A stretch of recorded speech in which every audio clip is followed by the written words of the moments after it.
নমস্কার বন্ধুরা, আমি শিবমের মা মনমন। আমার এই চ্যানেলটিতে তোমাদেরকে স্বাগত জানাই। আশা করি তোমরা সবাই খুব ভালো আছো, আমিও খুব ভালো আছি। এই চ্যানেলটিতে আমি আমার মানে পরিবারের সদস্যদের সঙ্গে কাটানো সুন্দর মুহূর্ত, তারপরে তোমার কুকিং, স্টিচিং, মানে আমি যেটুকু জানি সমস্ত কিছু এখানে আমি শেয়ার করব। অবশ্যই তোমরা আমার এই চ্যানেলটিকে সাবস্ক্রাইব করে আমার পাশে থেকো। আমি যেটুকু জানি সেটুকুই তোমাদেরকে আর কি শেখানোর চেষ্টা করব। আমি আজ বিপত্তারিণী মায়ের পূজা, সকাল থেকেই একটু ব্যস্ততার মধ্যেই আছি। কারণ আমার মনে হয় কি ভাত করাটা বেশি সহজ। লুচি হবে তো, কর্তামশাই ডিউটি যাবে, আমার সকাল সকালই রান্নাবান্না করতে হয়। তাই একটু চাপের মধ্যেই আছি, তাড়াহুড়ো করে রান্নাবান্না করতে হবে। দেখি কি রান্না করা যায়, লুচি করব, তারপরে কি করব দেখি, এখনও ঠিক হয়নি কি হবে না হবে। সারাদিন কি করি না করি অবশ্যই তোমাদের সঙ্গে শেয়ার করব। অবশ্যই তোমরা ভিডিওটা দেখতে থাকো, আর অবশ্যই চ্যানেলটিকে সাবস্ক্রাইব করে আমার পাশে থেকো। ভিডিওটি ভালো লাগলে লাইক কমেন্ট শেয়ার করো। ভিডিও করবে রে, হ্যাঁ আর ভিডিও করবে রে দাদি, তাহলে আর করতে পারবো নি অত কাজ।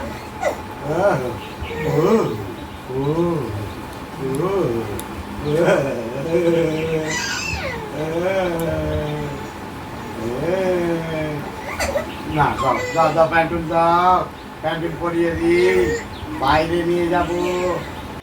গামলি করে চুন ভিজিয়ে দেওয়া হচ্ছে। বাজার থেকে বাবা ওই কেজি খানেক চুন কিনে এনেছে, আর একটা প্লাস্টিকের গামলি করে ভিজিয়ে দেওয়া হচ্ছে মাঝের মধ্যে, এক মগ করে, যাতে কুয়াতে দেওয়া হয়।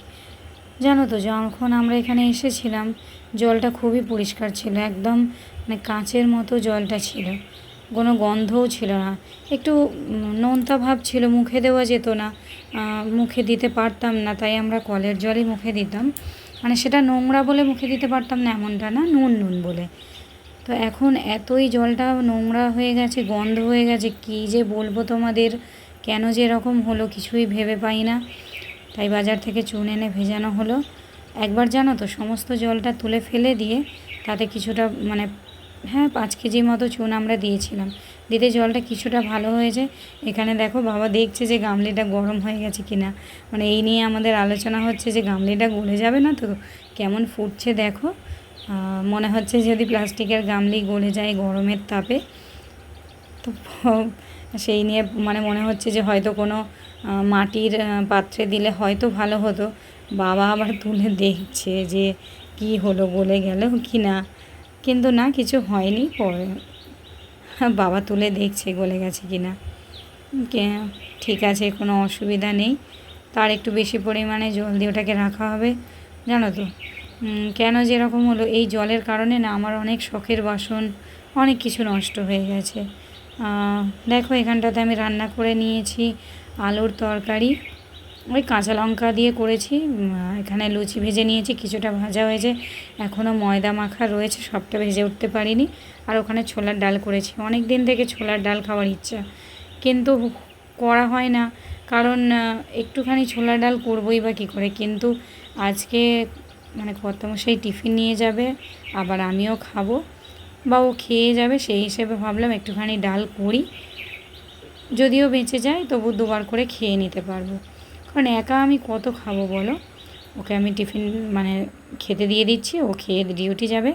এখানে বাবা আমার সোনাকে আদর করছে, দাদুর সঙ্গে অনেক কথা বলে। এখানে আমি ভয়েসটা দিতাম, মানে আসলে ভিডিওর যে ভয়েসটা, কিন্তু দিতে পারলাম না। পাশে আমাদের পূজা হচ্ছে, সেখানে বক্স চলছে বলে কর্তামশাইয়ের খাবারটা দিয়ে দিয়েছি, ওকে বললাম খেয়ে নিতে।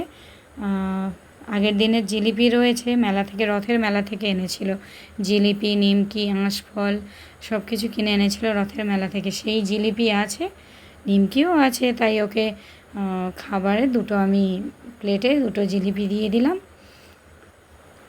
ও খেয়ে নিলে ও ডিউটি চলে যাবে। চলো তোমাদের আমি আমাদের এখানকার বিপত্তারিণী মায়ের পুজোর ওখান থেকে ঘুরিয়ে আনি।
বাড়ি ফিরে এলাম, এসে চেঞ্জ করে নিয়ে এখন ওখান থেকে যে প্রসাদ টিফিন এগুলো যে দেওয়া হয়েছে সেইগুলো আমি একটা প্লেটে ঢেলে নিচ্ছি, নিয়ে আমি এখন খেয়ে নেব। খুব খিদে পেয়েছে জানো তো, সকাল থেকে কিছু খাওয়া হয়নি। এখন আমি চটপট করে খেয়ে নেব। মনে হচ্ছে যেন একটু বেশি করেই খিদে পাচ্ছে। যখন কিছু মানে দেখবে, আমার তো এরকমই হয়, যখন কোনো উপোস থাকে মনে হয় বেশি বেশি খিদে পায়। এমনিতে হয়তো এক একদিন না খেয়েই এতক্ষণ কেটে যাচ্ছে, আর যখন খেতে নেই তখন মানে বেশি বেশি করে খিদে পায়। দেখো এখানে ওখান থেকে দড়ি দিয়ে দিয়েছে, একটা দড়ি ওই ডালার মধ্যে দিয়েছিল, আর বাকি দুটো এক্সট্রা করে নেওয়া হয়েছে। এখানে এরকমই তুমি দুটো চারটে যার যতগুলো ফ্যামিলি মেম্বার সেই বুঝে এক্সট্রা করে নিতে পারে। এখানে প্রসাদে দিয়ে দিয়েছে লুচি, সুজি, ভাজা পিঠে, আলু ভাজা, শাক ভাজা, পটল ভাজা, আর নারকেল নাড়ু, আর ওই 13 রকমের ফল আছে। বিপত্তারিণীতে তো 13 রকমেরই ফল লাগে, 13 রকমের ফল আছে।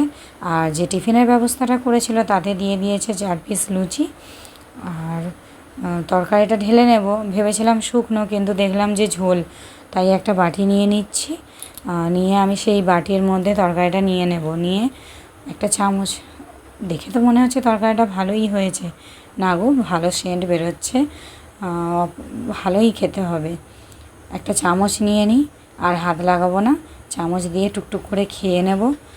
মানে পেটে ছুঁচো দৌড়োদৌড়ি করছে, এখন আমি চটপট করে খেয়ে নিই। আজকের ভিডিওটা এতটুকুই।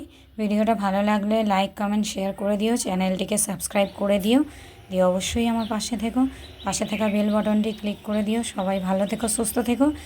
আবার দেখা হবে পরবর্তী একটি ভিডিও নিয়ে।